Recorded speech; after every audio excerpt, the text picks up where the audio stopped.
What it do, y'all? This your boy King Ed the Great, aka the Media Assassin, coming at y'all with another video. Be sure to subscribe and hit that like button for me. So, I want to talk about Westside Gunn, and he's putting the AEW and WWE on notice. He basically feels unappreciated. And he says here,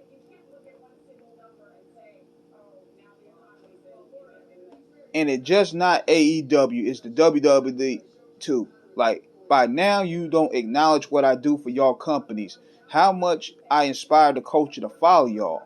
Made this shit cool again. At least I should be able to get front row for life at any event. I got receipts. I've been in AEW first show front row.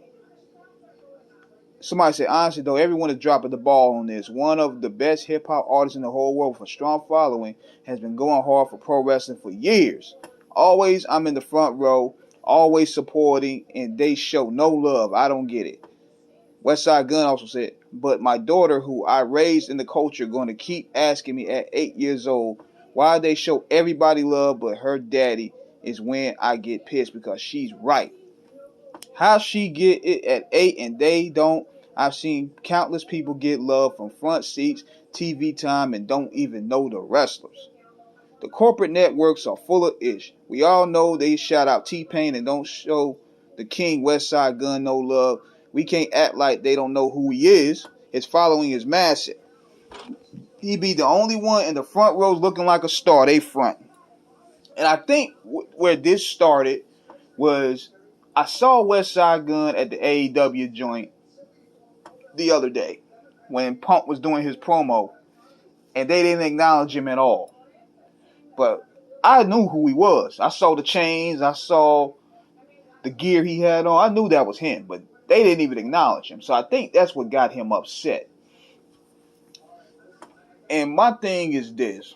This is what he has to understand. First of all, he makes a valid case because he's the only one pushing that line and making this shit look cool. Because let's be real.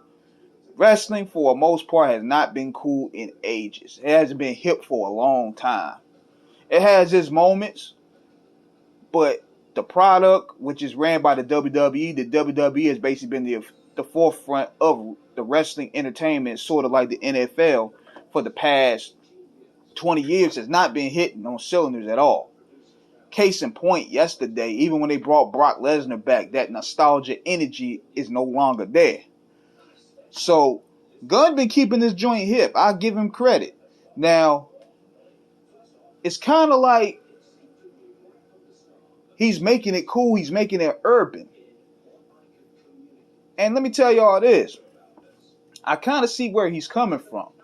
Even though ratings hasn't really changed, I could tell based off influence, based off followings, they made wrestling sort of hip. Why you think they did Rolling Loud? They're trying to top in their urban market. But I think one of the problems with this here is they know who Westside Gunn is. Let's be clear, they know who he is. But they probably did a manuscript breakdown on who he is, and they saw a couple things. They probably saw the Hitler references. I mean, I'm going to keep it buck here. No company, especially a corporation like that of the WWE, which is operated like a Disney corporation, do not want to affiliate themselves with that. The Hitler references alone is going to be a problem. That's probably why the WWE won't embrace him at all. AEW probably the same reason why. I mean, you could say that wrestling is a racist business. It really is. I mean, what this business does is that they'll take the swag, the characters of a lot of black people, and they give it to white characters and make it look cool. We understand that. But they know who Westside Gunn is, but they see what his shit is all about. And they like, nah, we can't really stand with this right now. Based off the stuff that he rap about and based off the stuff it shouldn't matter, but when you got when you putting those T-shirts out there with, with the Chris Benoit, with the 3 eyes and all that crazy stuff, WWE ain't gonna want to get behind that. That's they trying to steer way away from Chris Benoit. But yeah, he got it on his album cover, the Chris Benoit album. And I salute Gunn for being knowledgeable of the sport and being respectful of the athletes and, trying to make this look cool. But based off how he promotes his shit, Vince ain't gonna want to associate publicly with them like that. Those Hitler references alone is gonna do it in for him. And I said this in a video a long time ago. That's gonna be their main hurdle. The Hitler Were Hymns series that he did.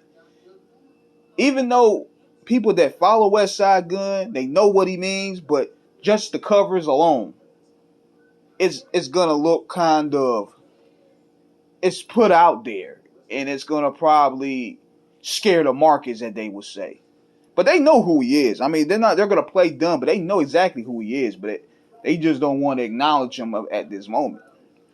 And I feel that going on Twitter is handled the wrong way, because he was able to escape that lawsuit. That they lucky that Greg Hamilton got fired, because that cat was talking real loose at the mouth about suing him for his voice. But now he's barking at the company, but yet half of those samples are for the WWE. And they don't kind of play with that stuff. You see how they put a cease and desist on Meek Mill for using the Undertaker joint. So how Gunn got away with a lot of that, I don't know. But he needs to be a little bit careful in barking at them, because they can hit him in his pockets. So that's where it stands right now. He feels unappreciated, and he wants to be more respected, because he feels that he's bigging up their product and he's not getting no compensation or respect. So what do you guys think of the subject? Let me know. Subscribe, hit the like button. Peace.